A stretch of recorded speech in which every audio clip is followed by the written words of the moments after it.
Hello. The following contains content that my human does not own personally. Content such as music, videos, sound, or images. So please, give my human a break and not give her a strike. Seriously. Ready? Touch mine.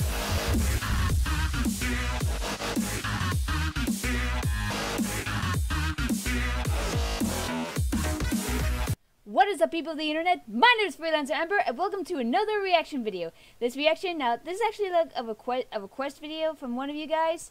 This is a fan-made World of Remnant video called Lovestead? Either or. Now actually, I saw a little bit of this in the RWBY Amino app like months ago, and and even though I saw maybe like 5 seconds of it, it looks awesome. I mean, it's like this. They use the same kind of animation they use in the actual RWBY World of Remnant videos. So, and also that, it also got me thinking, like I said, I saw this like months back, but only like a little bit of it, and it got me thinking into like what my OC's origins would be like. But I'll talk about that in maybe some other video or in here or wherever.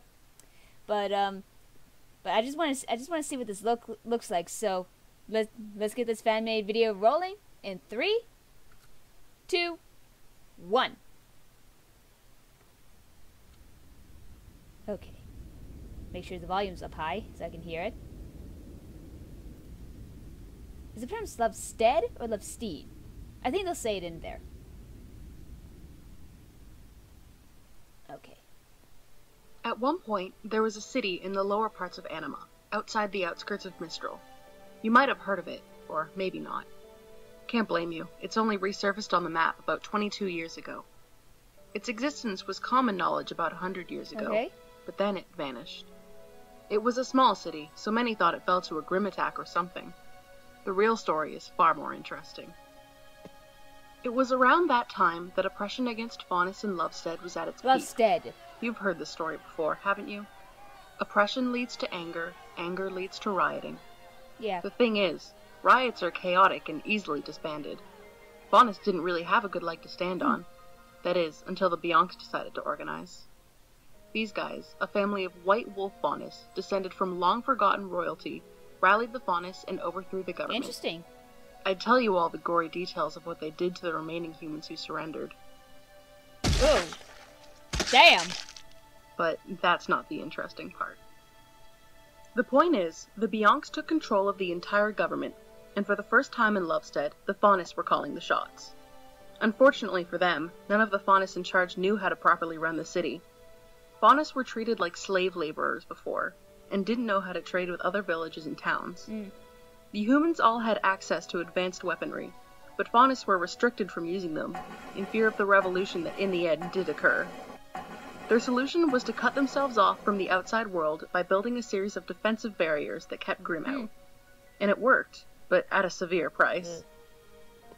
None of them could leave the village, and no one on the outside came looking for them, since they didn't exactly produce anything the rest of the world didn't have.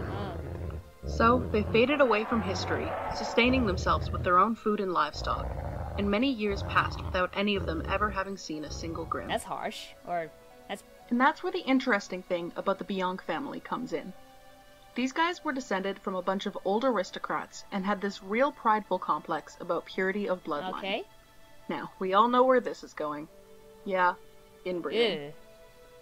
It was in their family before, but the effects weren't apparent until far later. The Biancs ruled Lovestead for almost 80 years, and no one really protested early on because it was so empowering for the Faunus.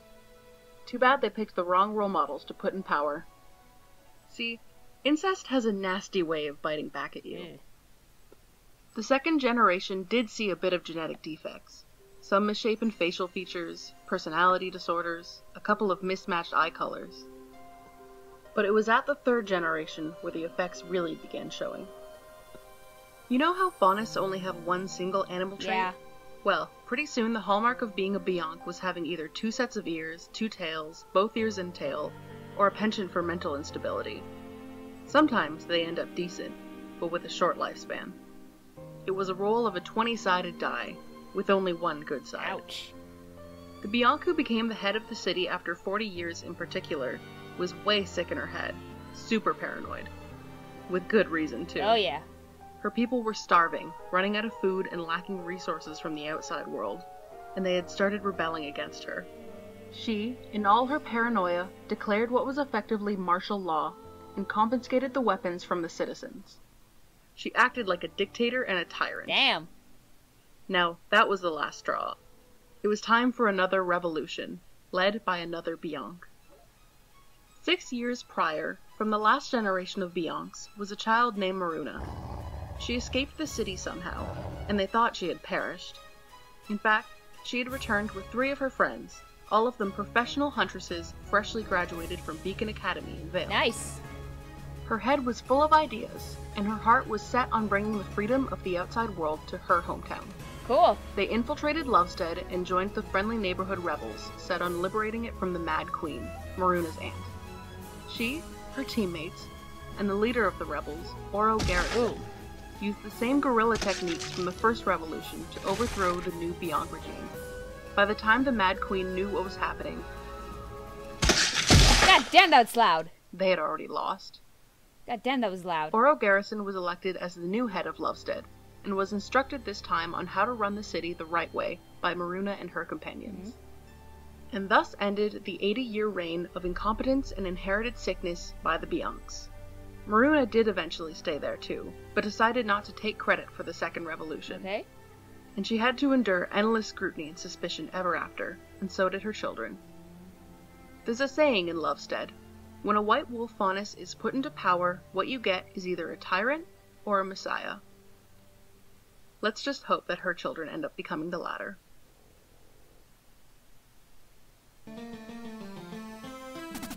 That is pretty cool right there.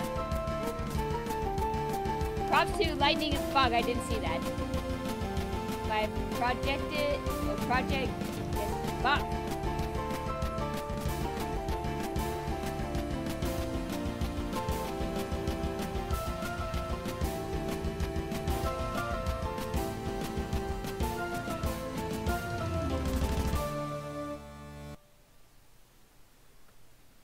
Okay, now that is pretty cool. So yeah, so after watching this, even like I said before that even though I watched a little bit of it, it kind of gave me ideas of what my OC's origins. I feel like I almost said orange juice. Anyway, my OC's origins. Now see, I based my OC off of Eevee, the Pokemon Eevee, and I. Now, looking back on it, I kind of think it was a mistake adding one of the extra animal traits, because I think official, I don't know if official is the right word, but like the major rule is that a faunus can only have one kind of animal trait, whether it's just a pair of ears, a tail, fangs, the eyes, claws, whatever. Now, I'm looking back, I'm thinking, I don't know if it was a mistake, like creating an extra set of animal ears for my OC.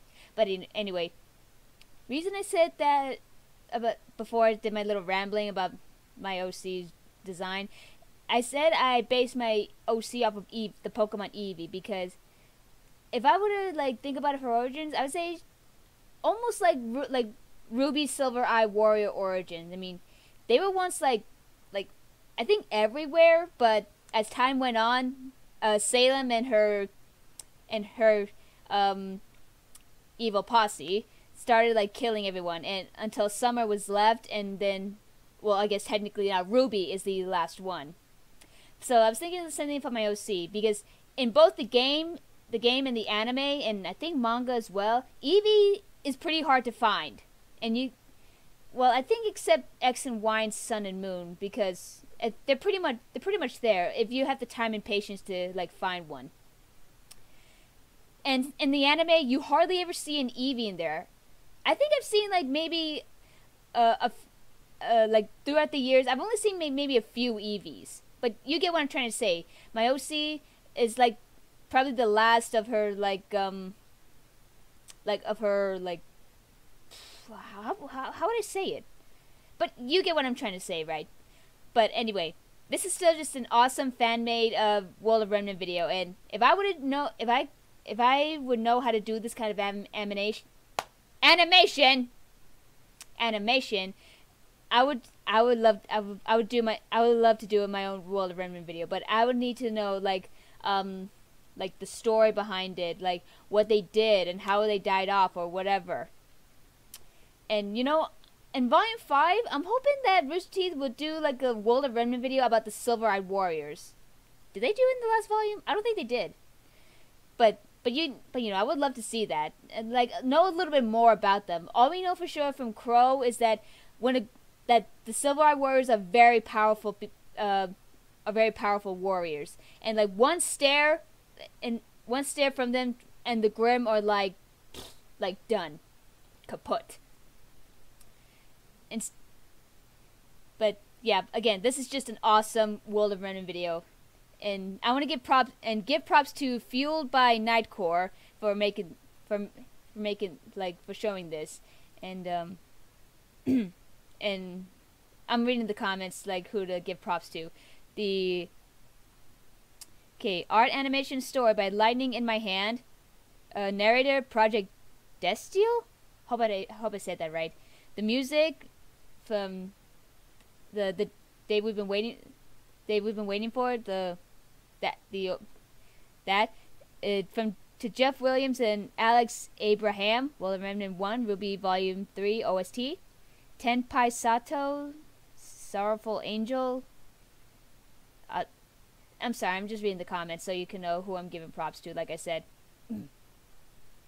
Asuza Chiba. Sorry. And they did this on Adobe Premiere. Man, I want to get like a better video editing system, because all my videos that you've been seeing, I've been using Windows Movie Maker, and some of you said that you hardly even know that I was using Windows Movie Maker, but I want to like add more to it in my videos, like add little effects to it as soon as I know how to work it. But anyway, that's all the people that I'm giving props to, like give credit for in this video. Again, awesome. So until the next time, thank you guys so much for watching. Let me know your thoughts of this fan-made World of Remnant video in the comment section down below. Fuck. If you like this video, kick that like button in the ass like a boss! And if you really liked it, go ahead and subscribe. And until the next video, stay awesome, be nice to animals, don't be dicks, keep moving forward. Bye-bye.